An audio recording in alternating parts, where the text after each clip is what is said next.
ağzınızda yığıverin. Elimi 4 yıldan bu yan çidap geldim. Yol koydum. Hürmetinizni qilib, didakning o'rnida tinim topmay mushu uy uchun yoshligimni, borligimni atadim. Men to'lagan badal bek cho'ng bo'lib ketdi qaynana. Endi bo'lganda hammaga men sababchima, ha? Hammani qilgan siz. Onasi buzuqning balasi buzuq debdikan ko'nilar. Siz bola tuqqan bilan tarbiyalashni bilmagashga, o'g'lingiz necha xotun elib, necha balani yetim qilib o'ltiribdi. Sizning kasobatingizdan qimorga dum tushibdi. Acaba ilgirga shu ikki xotinnimi men ketkizib o'tganmitdim ya? Hey, resva qanjoq! Sen texman tilsog'idek bo'ldingmi? Manamsa! Manamsa! Turaxon etilib kelib, Gulxonning chechiga qamal soldi. Gulxon o'zini o'ngshab bo'g'icha, Turaxon uning chechini kuchab tortish bilan yerga yiqitdi. Bola qiyqirab yig'lashga boshladi. Turaxonning buning bilan kari yo'q, yerda yotgan Gulxonni talvlachi urib, dassab payxon qilib atdi. Gulxon bu o'ruq abga xotinning bunchola kuchtingir ekanligiga, mushtipiklarning bunchola bozg'andek to'riba qattiq ekanligiga ishonmayli qoldi. Gulxon olsirdi. Ko'z oldi qorong'ulashib, mengisi zing'ildab, Turaxonning pilmot o'qidek yetildab, afsona gaplar bilan tillayotganligini, ko'pildab o'rib dasayotganini, karot ustidagi bolaning jini chiqib ketgudek chiyqirab yig'layotganligini xira-shira anglagandek bo'ldi. Ondan ko'ziga hech nima ko'rinmadi. Quliqi hech nimani anglamadi. Faqat butun badanining bo'shishib, muzdek doq yerda so'z ingrab yetib qolganligini g'ubo sezgandek bo'ldi. Uningdan keyin ko'zi yumilib, nemish bo'lganligini qat'iylab bilinmadi. Yerim kechi bo'lganda Gulxon ko'zini bakmo tasdi ichib, o'zining texichi yerda yotganligini, bolasining uning yerda so'zlib yotgan beligiga beshini qo'ygunicha so'z pushildab uxlab qolganligini sezdi. U chinqilib og'rib ketayotgan beshini tasdi ko'tarib, uy ichiga sapsilib qardi. Uy ichi o'nkirda qorong'u edi. U endi o'rnidan turmoqchi bo'lganda, yoniki kichik uydan bir ayolning nozliq, pishirlagandek asta qilgan gapini anglab qoldi. Bu kimdir? Acaba qiynonisi ketmay, mushu uyda qo'nib qolganmidi? Yo'q, bu mumkin emas. U xotin hargizmi bu uyda turmaydi. Bo'libmi, har qitim uningga azor berib bo'lgandan xuddi keyindan birisi qo'g'lab kelayotgandek, oldi orqasiga qaramay ishtik ketib qoladi. Undaqda bu ingravotgan ayol kim? Mendiki xato sezimmidi? Gulxon ming bir qiyinda o'rnidan daldangshib turib, uyning chirg'ini yondirdi. Ondan yondagi uyga daldangshib minib kirdi va shiklovidagi chiroqning o'zchatini bosdi. Onun ko'z oldida Komil bilan bir notunish ayol yotqanning sirtidala onadan tug'ma holatda bir-biriga chaplashib yotadi. Gulxon beshig'i birsi bir chelak muzdek suvni to'kayotgandek qattiq andikib ketdi. Xato ko'rib qoldimmikin deb ko'zni qayta o'g'ildi. U xato ko'rib qolmagan edi.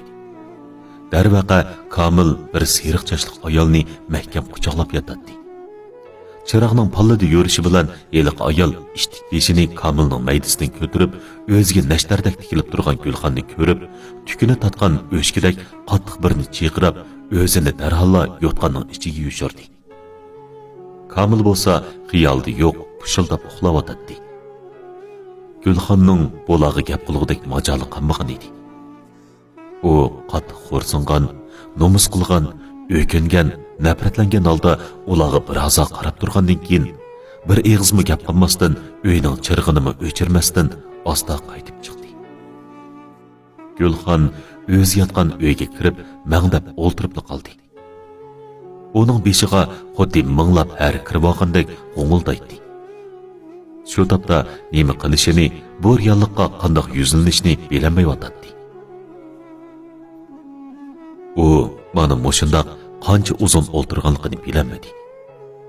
Xo'rliq, azob, nomus uni tugashtirdi. Tafakkuri bo'g'ildi. Endi sustlashdi. Bir narsani xiyol qilishni o'ylagan bo'lsa-mu, nimni xiyol qilishni, zodi qanday qilishni bilmay o'ltirib qoldi. Oradan qanchalik vaqt o'tdikin, bir chaqda eshik g'ich qilib ochilib, uydan birsi chiqqandek bo'ldi. Ammo Gulxon bunig'imi parvo qilmadi.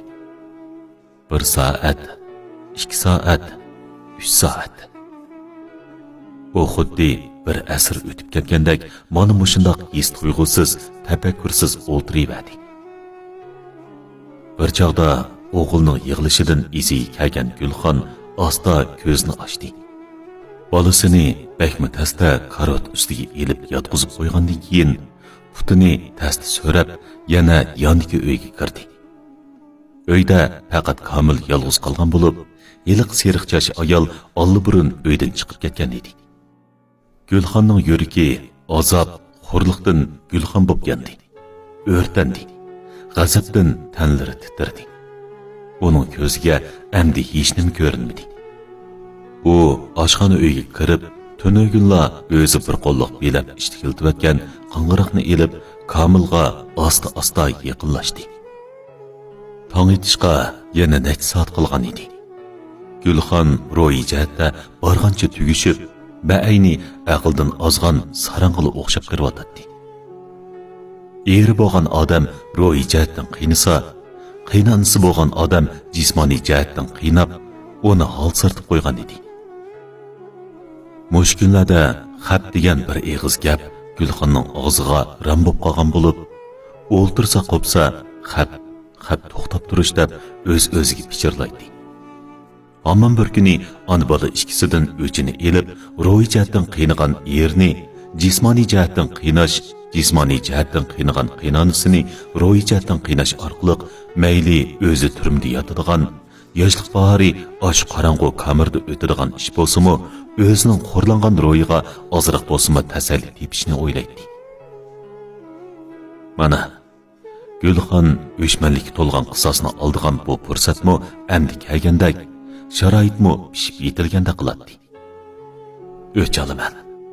Shundoq o'ch olayki, bu ona bola ikkisining mangu esidan chiqmasin. U shularni o'ylab, o'zicha meyqida pisingida birini kulib qo'yib, Komilga asta-asta yaqinlashdi. Tong etishga yana bir necha soat qolgan bo'lsa-mu, bugun nimishqidir osmon tehish qop-qorong'u bo'lib, ko'kdagi oy va yulduzlar xuddi ko'mtirib qo'ygan qozonning ichida qolgandek, atrof guriston qorong'uliq cho'mkilib, qo'lning barmoqini chiqarsimi ko'rgili bo'lmaydi. Shundoq bo'lishiga qaramay, nadindir bir yerlarda o'qishmi yoki mushuk yapaloqmi ish qilib, tun qushlarining bir yerlarda ansiz o'qildigan ovozi Gulxonga xuddi yiqimliq sayrgan bulbulning ovozidek anglanib, uning ro'yitiga cheksiz huzur berayotgandek tuyuldi.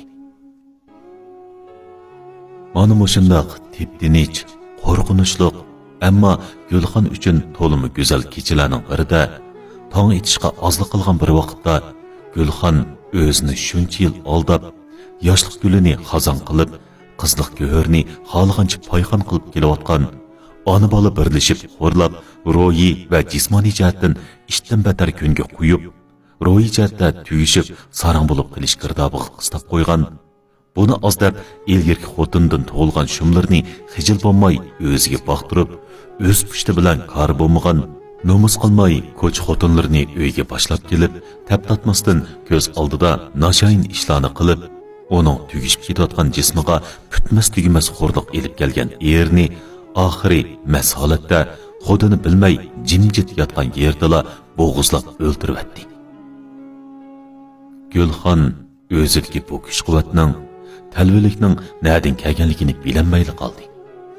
Qing'iriqni tutgan qo'li titrabmi qo'ymadi. Ko'ziga hech nima ko'rinmadi. Gulxon o'zicha yana bir qitim echilib kuldi.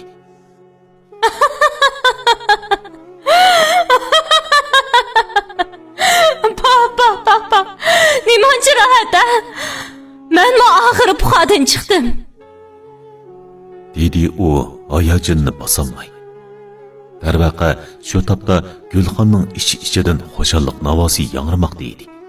G'oyibdan kelgan cheksiz kuch-qudrat bilan uning jinini oxirlashtirganida u Gulxonning oldida birini ingrab qo'yib, hayronlik va azob ichida ko'z yumganda Gulxonda hech qanday ish og'irtish va ansizlikka tushib qolish ahvollari ko'rilmadi. Aksincha, qalbida azaldan ko'rilib boqmagan shodlik tuyg'usi paydo bo'lib, larzan usulga tushgisi, ovozini bo'lishiga qo'yib etib, naqshi etib keldi.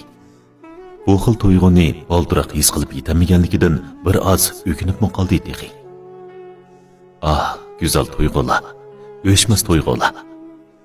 Gulxon uni oxir ko'zdan ner qilib o'chini oldi. Og'andimi qabih usul bilan oldi.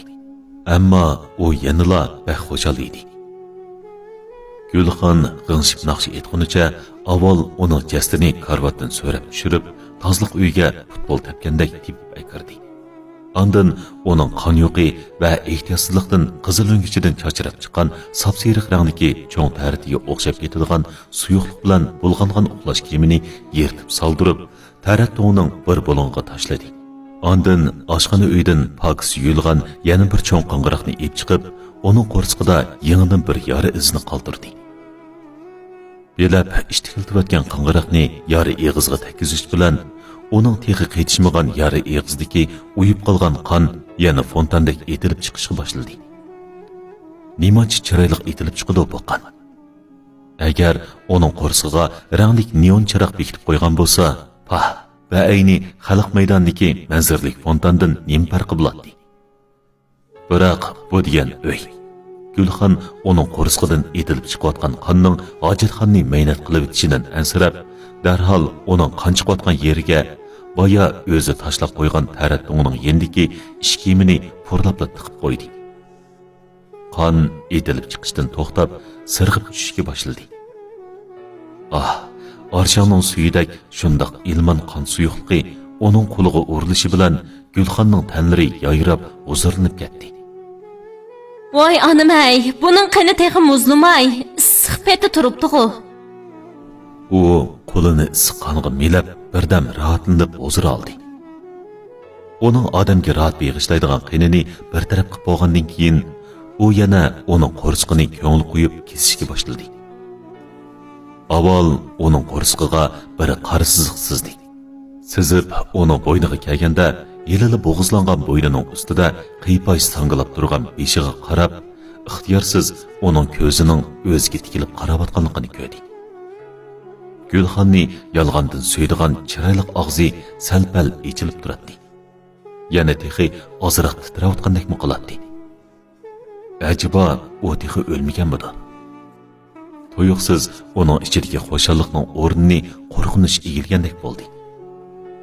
Biroq uning hozirgi turqiga qarab, yanila o'zini xo'shal his qildi. Chunki Gulxon uni texmi yaxshi azoblay oladigan bo'ldi-da. Gulxon uning ko'zining uchiq ketmasligi uchun uning lablariga yolg'ondan bo'lsa-mu suyib qo'ydi. Uning og'zida bir xil sis qariqning va qon zardabining hidi bor edi. Gulxon uning beshini ozroq ko'tarib, quloq tubiga engishib, muloyimlik bilan: Qadrlikim, meni yaxshi ko'ramsiz. Yaxshi ko'rish bilan ko'maslikning aniq qanchalik ekanligini ta hozirgacha menga deb bermadingiz-a? Men sizni shuncha yaxshi ko'rsammi, biroq siz meni bir haqiqatim bo'lsa-mu chin dilingizdan yaxshi ko'rib, ko'nglimni oyab baxmadingiz. Sizning meni yaxshi ko'rishingiz yeli mekir, qo'shimliq ustiga qurilgan. Siz faqat mendan foydalanish, meni azoblash uchun yaxshi ko'rgan. Siz meni nimishqa qiynaysiz? Nimishqa vafoga jafo qilasiz?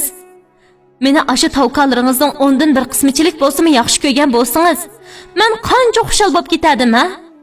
Biroq siz meni chin dilingizdan yaxshi ko'rib baxmadingiz. Bu menga uvol qilganingiz bo'lmay nima?